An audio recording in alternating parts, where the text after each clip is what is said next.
அஸ்ஸலாமு அலைக்கும் ரஹ்மத்துல்லாஹி வபரகாத்துஹு. நோன்பினால் கிடைக்கும் மறுமை பலன்களை பற்றி பார்ப்போம். நோன்பின் மூலம் இவ்வுலகில் நாம் பயிற்சி எடுக்கிறோம். இதனால் நமக்கு அல்லாஹ்விடம் என்ன கிடைக்கும்? வேறு எந்த நல்லறத்துக்கும் கிடைக்காத மகத்தான பரிசுகள் இறைவனிடமிருந்து கிடைக்கும் என்று நபிகள் நாயகம் ஸல்லல்லாஹு அலைஹி வஸல்லம் அவர்கள் விளக்கியுள்ளார்கள். ஒவ்வொரு நன்மையும் அது போன்ற 10 மடங்கு முதல் 700 மடங்குகளுக்கு நிகரானது. நோன்பு எனக்குரியது, அதற்கு நானே கூலி வழங்குவேன். நோன்பு நரகிலிருந்து காக்கும் கேடயமாகும் என்று உங்கள் இறைவன் கூறுகிறான் என நபிகள் நாயகம் அவர்கள் கூறுகிறார்கள்.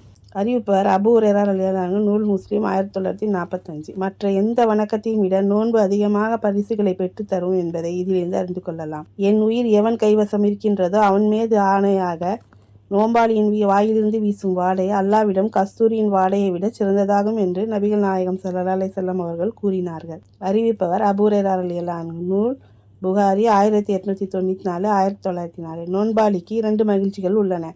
நோன்பு துறக்கும் போது அவன் மகிழ்ச்சி அடைகின்றான். தன் இறைவனை சந்திக்கும் போது நோன்பின் காரணமாக அவன் மகிழ்ச்சி அடைகிறான் என்று நபிகள் நாயகம் ஸல்லல்லாஹு அலைஹி வஸல்லம் அவர்கள் கூறினார்கள். அறிவிப்பவர் அபூ ஹுரைரா ரலியல்லாஹு அன்ஹு. நூல் புகாரி 1904. இறைவனை சந்திக்கும் போது நோன்பாளிகள் மகிழ்ச்சி அடைவார்கள் என்றால் அவர்கள் மகிழ்ச்சியுறும் விதத்தில் அவர்களை இறைவன் நடத்துவான் என்பது பொருள். மறுமையின் மீது அசைக்க முடியாத நம்பிக்கை கொண்ட மக்களுக்கு இதைவிட வேறு என்ன பாக்கியம் வேண்டும்?